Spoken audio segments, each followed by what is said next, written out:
क्या तुम्हें याद है वो टाइम जब स्कूल से आते ही सबसे पहले ऑन होता था टीवी एंड बिना कुछ सोचे समझे हम लगा देते थे हम सभी का फेवरेट कितरेसू, एक ऐसा एनिमे शो जो कि सिर्फ फनी नहीं था, हमारे चाइल्डहुड का एक अलग ही इमोशन था, जिनके कैरेक्टर्स को देख के लगता था कि ये हमारे डोरेमोन का सस्ता कॉपी है।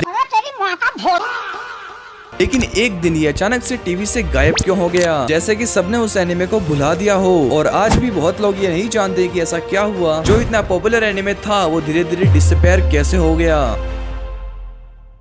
तो गाइज मैं हूं शिव और आप देख रहे हो व्हाई कितरेसू डिसअपीयर्ड फ्रॉम टीवी। तो सबसे पहले समझते हैं कि आखिर ये एनिमे क्या था और ये इतना स्पेशल क्यों बना। कितरेसू असल में एक जापानीज एनिमे है जो फुजिको एफ फुजियो के मांगा से इंस्पायर्ड था, वही क्रिएटर जिन्होंने डोरेमोन को बनाया था। का ओरिजिनल टेलीकास्ट 1988 में जापान में हुआ था एंड बाद में ये इंडिया के अंदर हंगामा टीवी पर आया था। इस एनिमे के टोटल 331 एपिसोड्स बने थे, जो कि इसे एक लॉन्ग रनिंग सीरीज बनाते हैं और इसकी स्टोरी एक छोटे से जीनियस लड़के के अराउंड घूमती है जो अपने इन्वेंशन से हर प्रॉब्लम का सॉल्यूशन निकाल लेता था। हर एपिसोड में एक नया एक्सपेरिमेंट, एक नया आइडिया और एक नई सिचुएशन होती थी। इसी वजह से ये शो सिर्फ एक एंटरटेनमेंट नहीं था बल्कि थोड़ा सा एजुकेशनल फील भी देता था और शायद इसी वजह से लोग इसको डोरेमोन से भी कंपेयर करते थे। लेकिन यहाँ डिफरेंस ये था कि यहाँ पर गैजेट्स फ्यूचर से नहीं आते थे बल्कि हमारा कितरेसू इन्हें खुद घर पर बनाता था। तो अब बात करते हैं सबसे इम्पोर्टेंट सवाल की, आखिर ये शो बंद क्यों हो गया। तो भाई शो के बंद होने के मेनली 4 पॉइंट्स हैं। पहला, प्रोडक्शन ऑलरेडी बंद हो चुका था। सबसे बड़ा रीजन यही है कि इस एनिमे का प्रोडक्शन 1996 में बंद हो चुका था। मतलब कि इंडिया में जो भी एपिसोड्स चल रहे थे वो सब पुराने एपिसोड्स थे, नए तो कभी बन ही नहीं पाए। दूसरा, कंपटीशन प्रेशर। जब इंडिया में डोरेमोन, शिनचैन और निंजा हथौड़ी जैसे शो आए तो उन्होंने ज्यादा अटेंशन ले ली, उनके सामने हमारा कितरेसू धीरे धीरे पीछे होने लगा। तीसरा, सेम एपिसोड रिपीट, बार बार वही एपिसोड दिखाए जाने लगे, जिस वजह से ऑडियंस इंटरेस्ट लॉस करने लगी। चैनल्स को फ्रेश कंटेंट चाहिए था, इसीलिए नए शोज को प्रायोरिटी दी गई। चौथा, चैनल स्ट्रेटेजी चेंज। टाइम के साथ चैनल्स ने अपना फोकस चेंज किया और नए ट्रेंडिंग शो पर शिफ्ट हो गए। इस वजह से कितरेसू जैसे शो को भी धीरे धीरे हटा दिया गया। लेकिन स्टोरी यहाँ खत्म नहीं होती।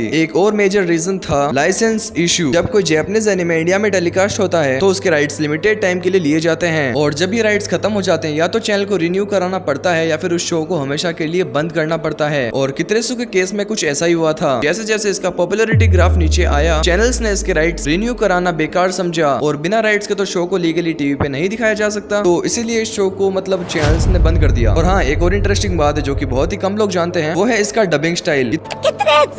कितरेसू की डबिंग थोड़ी सिंपल और पुरानी फील वाली थी, जबकि उसी टाइम पर नए कार्टून्स ज्यादा एनर्जेटिक और मॉडर्न डबिंग के साथ आ रहे थे। जैसे जैसे ऑडियंस का टेस्ट इवॉल्व हुआ, उन्हें फास्ट कॉमेडी ज्यादा पसंद आने लगी। और कितरेसू की जो स्टोरी थी वो थोड़ी एजुकेशनल टाइप थी, यानी कि वो छोटा सा बच्चा गैजेट्स बनाता था, वो कितना ज्यादा इंटेलिजेंट था, इसके ऊपर पूरी स्टोरी घूमती थी। तो ऑडियंस काफी ज्यादा बोर होने लगी, क्योंकि ऑडियंस को पसंद आता था लीला बिल्ला 22वीं सदी से आएगा और हमारे नोबिता को बचाएगा।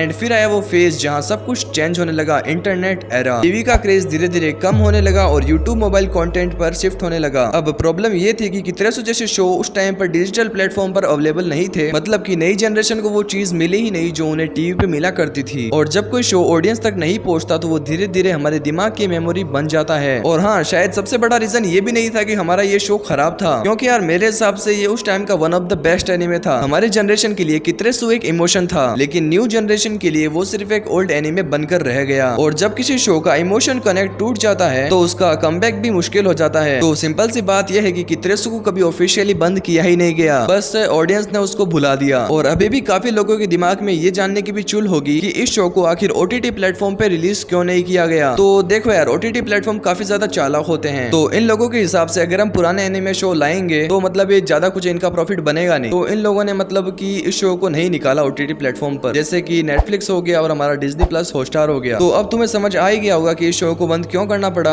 या फिर ये बंद क्यों हो गया। तो चलो आज की इस वीडियो को यहीं पर ही खत्म करते हैं। एनिमे या फिर कार्टून पर वीडियो चाहिए तो मुझे कमेंट्स में बता देना, नेक्स्ट वीडियो आपका भाई उसी पर लाएगा। और जाते जाते लाइक शेयर सब्सक्राइब करके जाना।